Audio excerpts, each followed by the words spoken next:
بسم اللہ الرحمن الرحیم۔ السلام علیکم درویش ٹی وی کے معزز خواتین و حضرات، ہم امید کرتے ہیں کہ آپ خیریت سے ہوں گے۔ بدر میں مسلمانوں کے ہاتھوں گرفتار ہو کر قیدی بن گیا تھا۔ جب عمیر صفوان بن امیہ کے پاس بیٹھے تھے تو عمیر نے جنگ بدر کے حالات میں افسوس کا اظہار کیا اور مسلمانوں کے بارے میں اسلام لانے سے قبل نازیبا الفاظ استعمال کیے۔ یہ سن کر صفوان بن امیہ نے کہا، خدا کی قسم، جو لوگ بدر میں مارے گئے ان کے بعد زندگی کا کوئی لطف باقی نہیں رہا۔ یہ سن کر حضرت عمیر بن وہب رضی اللہ تعالیٰ عنہ نے کہا، خدا کی قسم، تم نے سچ کہا۔ خدا کی قسم، اگر میرے اوپر فرض کا بوجھ اور اہل و عیال کی فکر دامن گیر نہ ہوتی تو جن کا میری عدم موجودگی میں کوئی یار و مددگار نہیں ہے تو میں ضرور مدینہ جا کر محمد صلی اللہ علیہ وآلہ وسلم کو قتل کر دیتا۔ مدینہ جانے کے لیے میرے پاس یہ بہانہ بھی ہے کہ میرا بیٹا ان لوگوں کے ہاتھوں میں قید ہے اور میں کہہ سکتا ہوں کہ میں اس سے ملنے آیا ہوں۔ صفوان بن امیہ نے موقع کو غنیمت جانا اور کہنے لگا، تمہارا فرض میں اپنے ذمہ لیتا ہوں اور تیرے اہل و عیال کو میں اپنی سرپرستی میں رکھوں گا۔ عمیر نے صفوان بن امیہ سے کہا، بس اس معاملے کو کسی پر ظاہر نہ کرنا۔ صفوان بن امیہ نے کہا، میں کسی کو نہیں بتاؤں گا۔ اس کے بعد عمیر نے اپنی تلوار خوب تیز کی اور اسے زہر آلود کیا اور پھر وہ مدینے کی طرف چل پڑا۔ مدینہ پہنچ کر عمیر نے حضرت عمر بن خطاب رضی اللہ تعالیٰ عنہ کو صحابہ کرام کی ایک جماعت میں بیٹھے ہوئے دیکھا۔ اس وقت حضرت عمر فاروق رضی اللہ تعالیٰ عنہ اور صحابہ کرام جنگ بدر کا تذکرہ فرما رہے تھے۔ اس جنگ کی وجہ سے اللہ تعالیٰ نے انہیں جو عزت بخشی تھی اور ان کے دشمنوں کو جس عبرتناک شکست کا سامنا کرنا پڑا تھا اس پر بھی تبادلہ خیالات کر رہے تھے۔ حضرت عمر بن خطاب رضی اللہ تعالیٰ عنہ نے جب عمیر کو دیکھا کہ وہ تلوار سے مسلح ہے اور اپنا اونٹ مسجد نبوی کے دروازے پر بٹھا رہا ہے تو حضرت عمر فاروق رضی اللہ تعالیٰ عنہ نے اپنے ساتھیوں سے فرمایا، یہ دشمن خدا عمیر ہے، خدا کی قسم یہ کسی شرارت کے لیے آیا ہے، یہی ہے جس نے بدر کے میدان میں دشمنوں کو ہمارے اوپر چڑھائی کے لیے آمادہ کیا اور ہماری تعداد کا اندازہ اسی نے انہیں بتایا تھا۔ اس کے بعد حضرت عمر فاروق رضی اللہ تعالیٰ عنہ رسول اللہ صلی اللہ علیہ وآلہ وسلم کے پاس گئے اور عرض کیا، یا رسول اللہ صلی اللہ علیہ وآلہ وسلم، یہ دشمن خدا عمیر بن وہب اپنی تلوار لے کر آیا ہے اور اس کا ارادہ ٹھیک نہیں ہے۔ یہ سن کر رسول اللہ صلی اللہ علیہ وآلہ وسلم نے فرمایا، عمیر بن وہب کو میرے پاس لے آؤ۔ حضرت عمر فاروق رضی اللہ تعالیٰ عنہ عمیر بن وہب کے پاس گئے اور عمیر کو کھینچتے ہوئے رسول اللہ صلی اللہ علیہ وآلہ وسلم کے پاس لے آئے۔ حضرت عمر فاروق رضی اللہ تعالیٰ عنہ نے اپنے انصاری ساتھیوں سے فرمایا، تم رسول اللہ صلی اللہ علیہ وآلہ وسلم کے پاس بیٹھ جاؤ اور اس خبیث پر نظر رکھو کیونکہ اس کی نیت ٹھیک نہیں ہے۔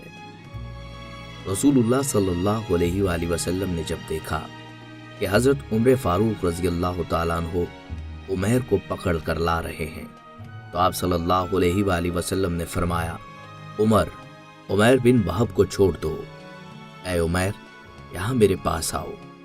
عمیر رسول اللہ صلی اللہ علیہ وآلہ وسلم کے پاس پہنچ گئے اور اپنے جاہلانہ طریقے کے مطابق سلام کیا۔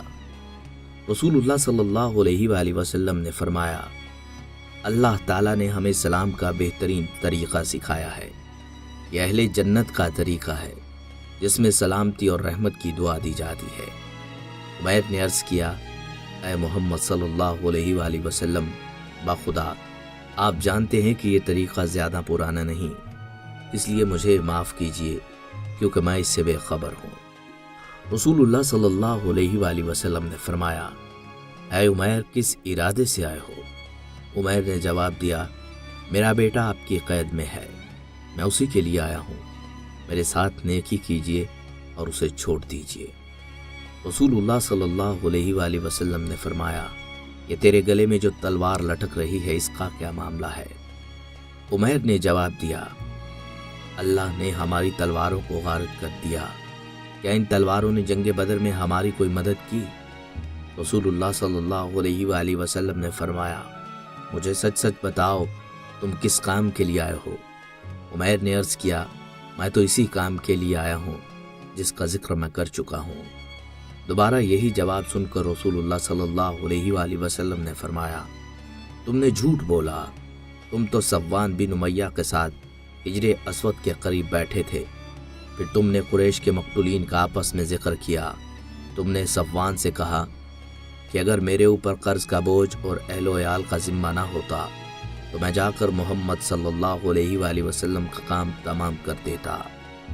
तुम्हारी ये बात सुनकर सफ़वान बिन उमय्या ने तुम्हारा कर्ज भी अपने जिम्मे ले लिया था और तुम्हारे अहलो अयाल की देखभाल का भी वादा कर लिया था। तुम तो मुझे कत्ल करने आए हो, मगर तुम्हारे और तुम्हारे इरादे के दरमियान अल्लाह ताला की कुदरत हाइल है। उमैर ने जब ये सुना तो अर्ज किया, मैं गवाही देता हूँ कि आप सल्लल्लाहु अलैहि वआलिहि वसल्लम अल्लाह के सच्चे रसूल हैं। या रसूलुल्लाह सल्लल्लाहु अलैहि वआलिहि वसल्लम, आप हमें जो आसमान की खबरें और वही जो आप पर नाजिल हुआ करती थी वो बताते थे और हम उसे झुठलाया करते थे। अब ये मामला जिसकी आप सल्लल्लाहु अलैहि वआलिहि वसल्लम ने मुझे खबर दी है, उसका इल्म मेरे और सफ़वान बिन उमय्या के सिवा किसी को न था।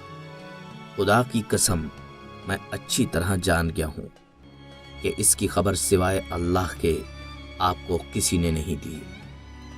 बस अल्लाह ताला के लिए हमदो सना कि जिसने मुझे इस्लाम की तरफ हिदायत दी और मुझे चलाकर यहाँ तक पहुँचा दिया और हकीकत हाल मेरे ऊपर वाज़ेह कर दी।